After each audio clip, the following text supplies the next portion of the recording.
Hello YouTube, I'm Jack Clark, the Musketeer, coming to you with another video. How are you? So, in a previous video someone said that, oh my god, all you're doing is shitty responses to the Silent Enigmas videos, and you actually, no, that's a relatively reasonable observation. I already posted in a comment, but I mean, I want to make videos which are good. I'm not just going to put a random shitty ass video that's 10 seconds long and just tells you about a product or like that. I'm not that kind of YouTuber. I don't like that shit. When I make a video, I want it to be about my opinion on something. And the reason why I've been doing like responses to stuff is because the Silent Enigma in particular has been making interesting topics, and I wanted to add to it.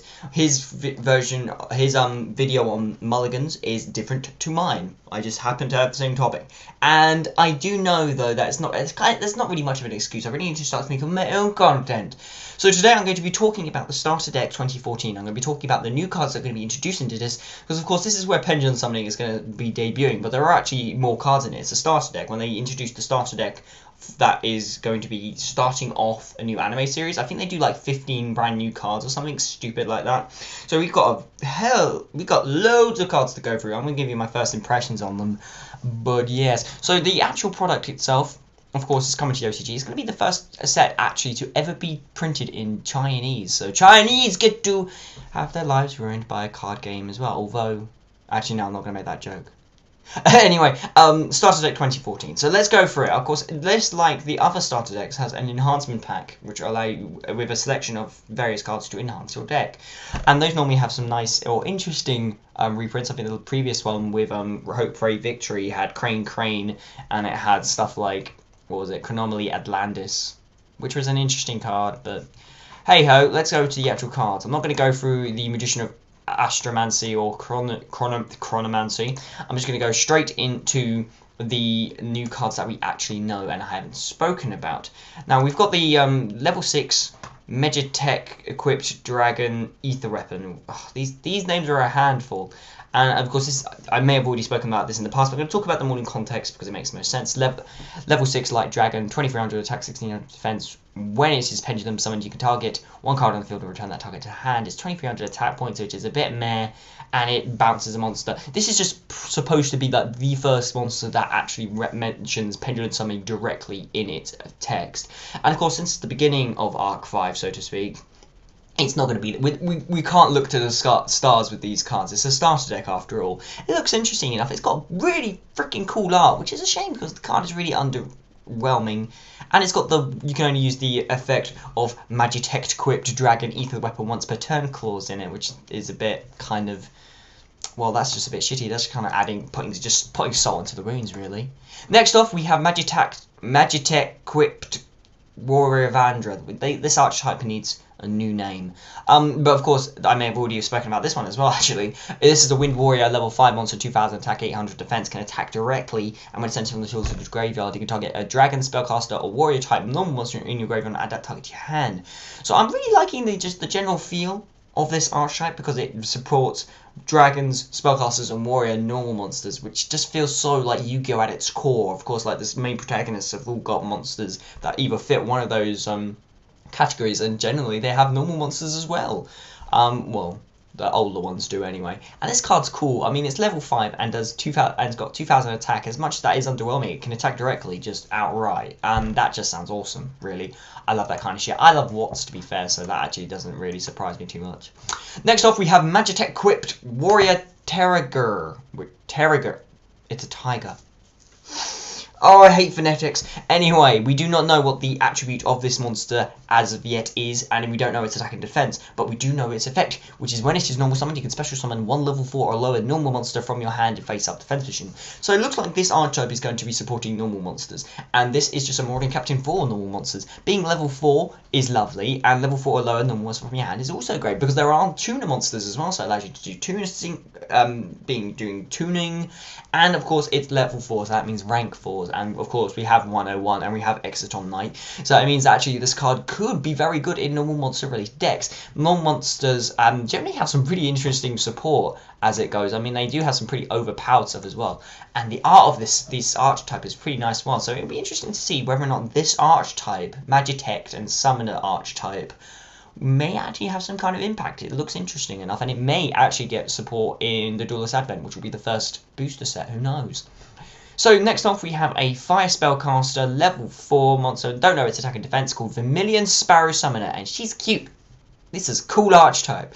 When this card you control is destroyed by battle by your opponent's attacking monster and sends to the graveyard, you can special summon one warrior type monster from your deck with 1500 or less attack in face of attack position. Where have I heard that before?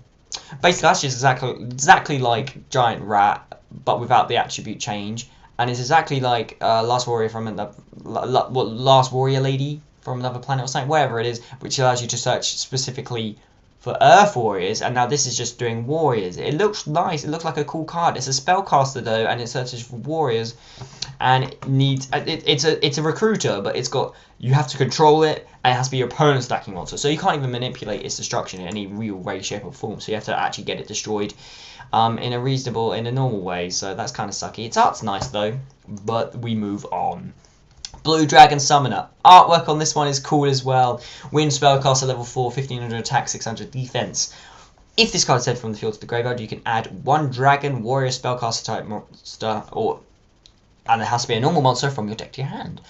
I'm sure there's some way, shape, or form you can abuse this, but we'll see, because this allows you just to search for it. But of course, it searches for a normal monster, so the utility for that will be interesting to see. However, I'm sure there'll be some kind of Dragon Turbo deck that will use this to search for your Blue Eyes White Dragon, but I mean, we already have Right Stone, Legend, and Cards of Consonance, so whether or not this card will actually have some kind of use will be interesting. Next off, we have Yellow Dragon Summoner, which is a light spellcaster level 4, no attack and defense at the moment. However, we know for a fact that the multiples of 4, there are 4 digits in each of them. So its effect is that you can only use the effect of Yellow Dragon Summoner once per turn, and you contribute one monster to then target on one monster on the field and then return that target to hand. So it's like Exiled Force, but it just bounces the monster to the hand, which is a bit kind of interesting. I mean, like, they keep on pointing the once per turn clause and stuff. They are nerfing these cards, I say. A card needs to be better than it is to be nerfed in the first place, but they are really hampering the playability of these cards for what doesn't seem like a really good reason enough. But who knows? I mean, next off we have White Tiger Summoner, which is a card we knew before. 1000 attack, 1700 defense, Earth Spellcaster level 3. When it is normal summoned, you can special summon one level 4 or lower normal monster from your hand, and monsters you control gain 100 attack and defense. Wow, these are really underwhelming. Yet again, we have another Marauding Captain.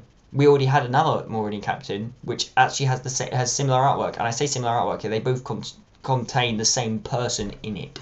So that's a bit odd. And next off we have, last but not least in fact, Black Tortoise Summoner.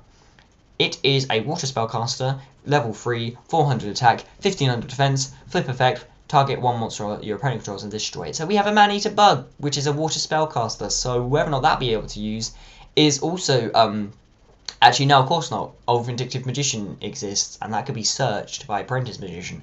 These cards are really underwhelming. I know that they're supposed to, although the artwork on them is so high, is really, really, really freaking good. So I'm expecting that these are going to be cards that are going to be shaping Yu-Gi-Oh! Arc 5 as we know it. And of course, visually, I think these are probably going to be the cards that our protagonist is going to be using. Of course, Utopia was in the starter deck initially and was used by Yuma, so I'm going to assume that these are going to be the cards used by our new protagonist. And generally, they just seem a little bit crappy. So whether or not they'll get some interesting support, I mean, Gagagas and Zubabas and Go-Go-Go's all were really quite interesting cards initially, and then they got lots and lots of support and have become their own decks in their own right. So these cards will probably do the same thing. I mean, if they do indeed become the main cards used by our new protagonist, they most definitely will become good, because it's in the best interest of Konami to make the cards of the main character good, because that's the best kind of brand reinforcement you can get, is if you have people playing the actual cards of the main protagonist from the TV show in real life and they're winning with it.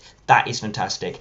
And as much as these cards are a bit underwhelming and a bit real crappy, I'm looking forward to developments on their part. So that's pretty much it, guys. There will be links in the description to go check out the full Wikipedia links and all of the effects and all of the information that we currently have on the starter deck 2014. But of course, if you have any opinions on any of the cards or anything I have said in today's video, then do say so in the comments down below. I really would like to hear from you. All your feedback is good feedback. I do appreciate it, even if it is negative feedback, because it just means that I can grow and make better content for you guys. So that's pretty much it, guys. Thank you so much for watching. I am Jack Clark, Yu-Gi-Oh! Musketeer, and I'm going to go now. Bye.